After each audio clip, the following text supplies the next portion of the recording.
नमस्कार साथियों। मैं हूं Rajiv Kumar Rao, retired deputy commandant CRPF और आप देख रहे हैं सरकारी सेवा न्यूज। दोस्तों, गर्मियां आ चुकी हैं और बच्चों की छुट्टियां भी शुरू होने वाली है। मुझे पता है आप में से बहुत से फौजी भाई और केंद्रीय सरकार के कर्मचारी अपने परिवार के साथ एलटीसी पर कहीं दूर वादियों में घूमने जाने की प्लानिंग कर रहे होंगे। तो आपके लिए एलटीसी स्पेशल डिस्पेंसिंग स्कीम के तहत नॉर्थ ईस्ट, अंडमान निकोबार, जम्मू कश्मीर और लद्दाख घूमने जाने का एक सही ऑप्शन हो सकता है।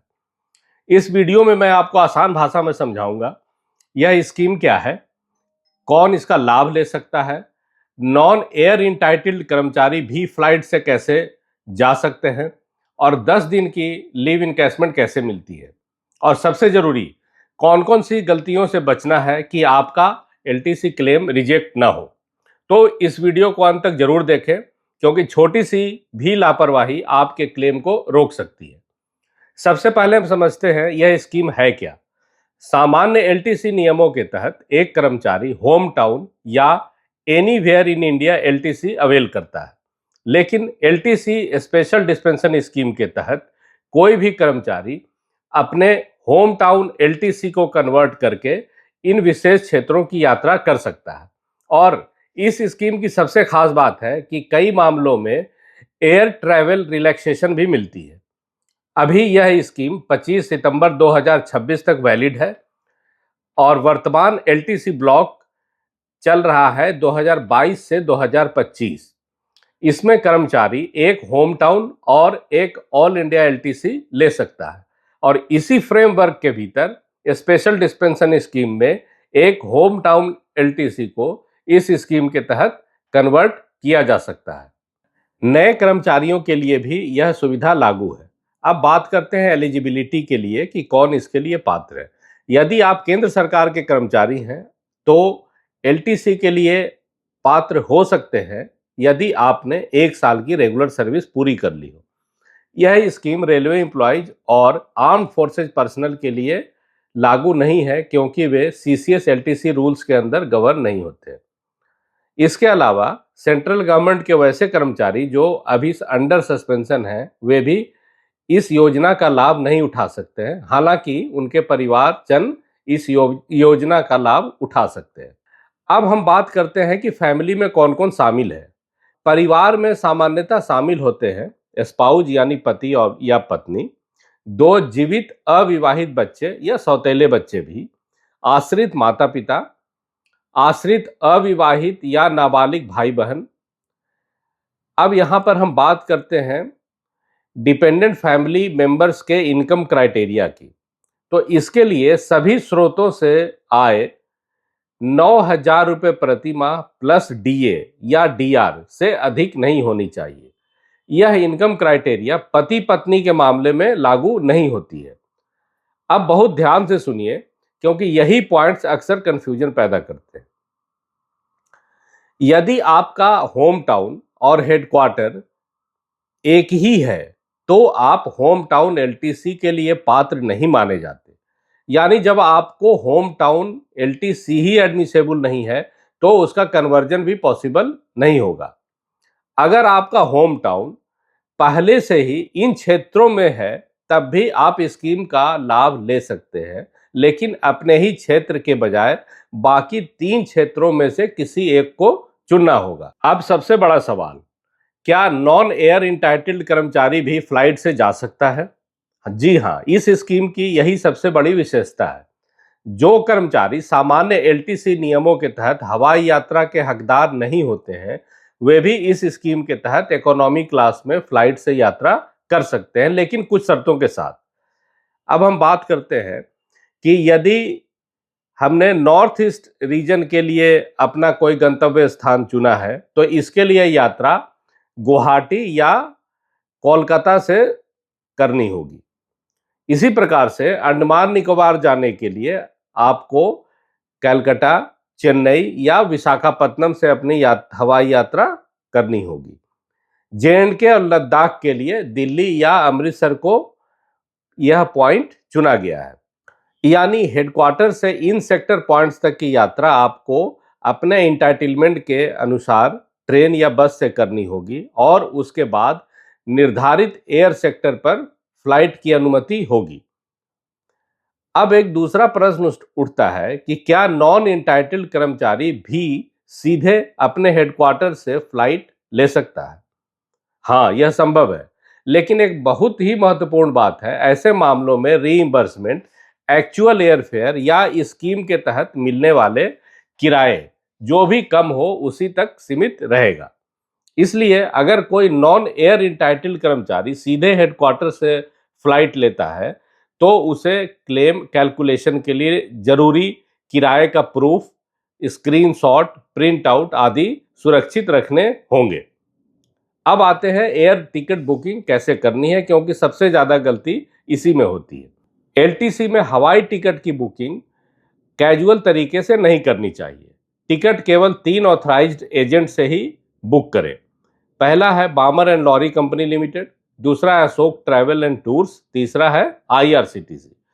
टिकट बुकिंग के समय आपको बेस्ट अवेलेबल फेयर चुनना होता है, यानी उस टाइम स्लॉट का सबसे सस्ता किराया या उसके 10% के भीतर आने वाला किराया। और बहुत जरूरी बात भी एक बतानी आपको आवश्यक है कि टिकट पर एलटीसी छपा होना चाहिए। इसे कॉरपोरेट कैटेगरी या सामान्य कैटेगरी में बुक नहीं करना चाहिए। ऑथराइज्ड ट्रैवल एजेंट के पोर्टल से की गई एलटीसी बुकिंग की आमतौर पर इस बात का प्रूफ माना जाता है कि आपने किराए की शर्तों का पालन किया है। लेकिन यदि कोई नॉन एयर इंटाइटल्ड कर्मचारी स्पेशल डिस्पेंशन स्कीम के तहत डायरेक्ट यात्रा करता है तो क्लेम के लिए उसे संबंधित सेक्टर के किराए का डिटेल्स या प्रिंट आउट या स्क्रीनशॉट भी सुरक्षित रखना होगा। सामान्य एलटीसी नियमों में नॉन एंटाइटल्ड कर्मचारियों के 5 साल से कम उम्र के बच्चों के हवाई किराए के रिइंबर्समेंट पे रोक रहती है, क्योंकि रेलवे में 5 साल से कम उम्र के बच्चों का टिकट फ्री होता है। लेकिन स्पेशल डिस्पेंशन स्कीम के तहत जहां नॉन एंटाइटल्ड कर्मचारी को भी विशेष एयर सेक्टर पर यात्रा की अनुमति है, वहां इसका कैलकुलेशन इसी स्पेशल स्कीम के नियमों के अनुसार किया जाता है। इसलिए ऐसे मामलों में क्लेम करते समय लेटेस्ट नियमों और किराए के प्रूफ को ध्यान के साथ लगाना आवश्यक है। इसे एक उदाहरण से समझने के लिए मैंने कैलकुलेशन का डिटेल स्क्रीन पर डाला है। जैसा कि आप स्क्रीन पर देख रहे हैं, एक पे लेवल 4 का कर्मचारी दिल्ली में पोस्टेड है और वह अगरतला की डायरेक्ट फ्लाइट लेता है और अपने साथ अपनी पत्नी और 2 बच्चों जिनका उम्र 14 साल और 4 साल है के साथ यात्रा कर रहा है। जहां तक फेयर का प्रश्न है तो डायरेक्ट फ्लाइट का किराया दिल्ली से अगरतला का 7,500 उदाहरण के तौर पर लिया गया है। वहीं दिल्ली से कलकत्ता का जो 3AC का किराया है वो है 1,900 रुपये और कोलकाता से अगरतला फ्लाइट का किराया है 4,800 रुपये प्रति व्यक्ति। और रिटर्न जर्नी का भी किराया इसी अनुरूप में उदाहरण से समझने के लिए लिया गया। अब इसमें हम समझते हैं रूल पोजीशन क्या है। तो reimbursement is restricted to the lesser of the actual fare और द एंटाइटल्ड फेयर। इसका मतलब है कि रीइंबर्समेंट जो है आपका एक्चुअल किराया या जो आपका एंटाइटलमेंट है, दोनों में से जो कम है वो मिलेगा और इसका कैलकुलेशन होगा दिल्ली से कलकत्ता का ट्रेन का फेयर और कलकत्ता से अगरतला का एयर फेयर कैलकुलेशन के लिए लिया जाएगा। और इसमें 4 साल का एक जो बच्चा है उसका चूंकि ट्रेन में फेयर नहीं लगता है तो उसका दिल्ली से कलकत्ता का किराया हमने 0 मानना है। अब हम कैलकुलेशन को देखते हैं कि दिल्ली से अगरतला का हमने जो टिकट खरीदा वो 4 लोगों का टिकट लगा, चूंकि हम फ्लाइट से यात्रा कर रहे हैं तो 7,500 रुपये प्रति व्यक्ति की दर से टोटल हो गया 30,000 रुपये। अब लेकिन उसका एंटाइटलमेंट हम देखते हैं, 3 मेंबर्स के लिए प्रति व्यक्ति 1,900 रुपये ट्रेन का किराया प्लस 4,800 रुपये है उसका एयर फेयर कलकत्ता से अगरतला का, तो ये बनता है मिलाकर के 20,100। और जहां तक एक बच्चे का जो 4 साल का बच्चा है उसका कैलकुलेशन होगा, ट्रेन का फेयर जो है दिल्ली से कलकत्ता के लिए 0 और कलकत्ता से अगरतला का फेयर 4800 वो उसे मिलेगा। इस प्रकार से उसे 24,800 रुपये मिलेंगे, जबकि उसने खर्च 30,000 रुपये किए। इसी प्रकार से लौटने का भी कैलकुलेशन होगा।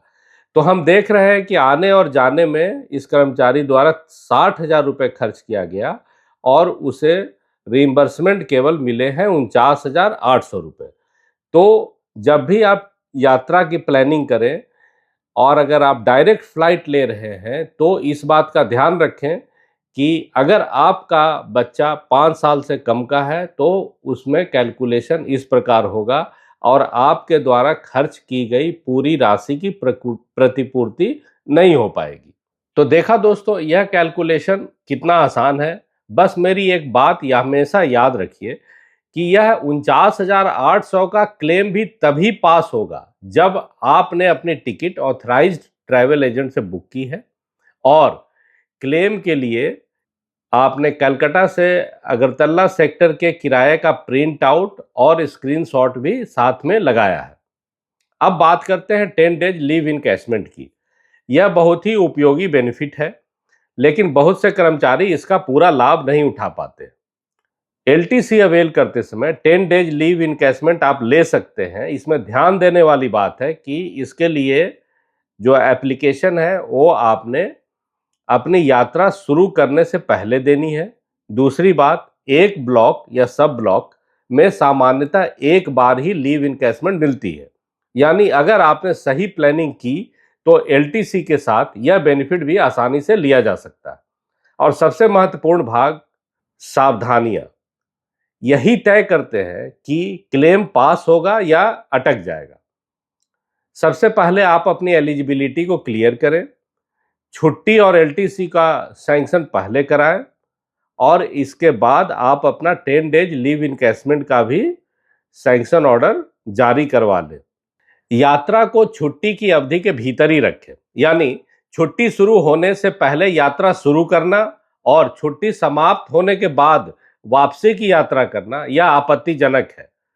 अनऑथराइज्ड वेबसाइट से टिकट कभी बुक न करें।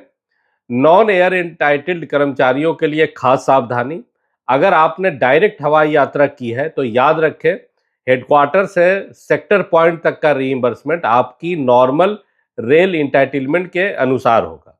यहाँ ध्यान देने वाली बात है कि इसमें जो किराया मिलेगा वो राजधानी, शताब्दी, दुरंतो का किराया नहीं मिलेगा, क्योंकि इन ट्रेनों के खर्च का रीइंबर्समेंट तभी पॉसिबल है जब आपने वास्तव में उस ट्रेन से यात्रा की हो।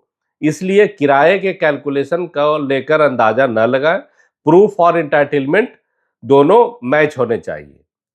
एक और जरूरी बात, एलटीसी में आमतौर पर local taxi, auto, hotel, sight seeing और अन्य खर्चे रीइंबर्स नहीं होते हैं।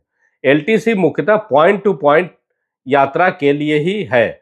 अतः जब भी आप रीइंबर्समेंट के लिए क्लेम सबमिट करें अपना, तो इस बात का आप ध्यान रखें कि इस तरह के यात्रा पर की गई खर्च का रीइंबर्समेंट नहीं हो पाएगा। अब मैं आपको खर्च बचाने का एक शानदार तरीका भी बताता हूं।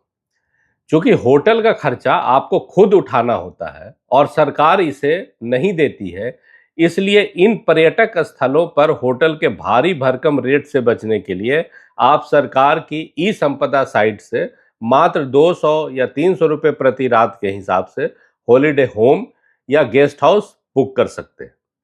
इसके लिए आप हमारे चैनल पर मौजूद step by step guide to book room on e Sampada और ई संपदा पर लॉगिन आईडी कैसे बनाएं वीडियो को देख सकते हैं। इन दोनों वीडियो का लिंक भी मैंने डिस्क्रिप्शन बॉक्स में दे दिया है। अब एक और जरूरी बात है कि अपना जो एलटीसी का क्लेम है उसे समय पे जमा करना बहुत ही जरूरी है। अगर आपने एलटीसी का एडवांस लिया है तो वापसी की यात्रा पूरी होने के 1 महीने के अंदर अपना क्लेम सबमिट करें। अगर आपने एलटीसी का एडवांस नहीं लिया है तो 3 महीने के भीतर क्लेम सबमिट कर दें। देरी होने पर बेवजह पत्राचार, क्लैरिफिकेशन और रिलैक्सेशन प्रोसेस में काफी समय लग सकता है और आपका क्लेम रिजेक्ट भी हो सकता है। अगर यह वीडियो आपको उपयोगी लगा हो तो इसे अपने साथियों के साथ जरूर शेयर करें ताकि ज्यादा से ज्यादा कर्मचारी इस स्कीम का सही जानकारी लेकर लाभ उठा सके। आज के लिए बस इतना ही। फिर मिलते हैं एक नई जानकारी के साथ। आप अपना, अपने परिवार, अपने दोस्तों का खूब ख्याल रखें, स्वस्थ रहें, सुरक्षित रहें। जय हिंद, जय भारत।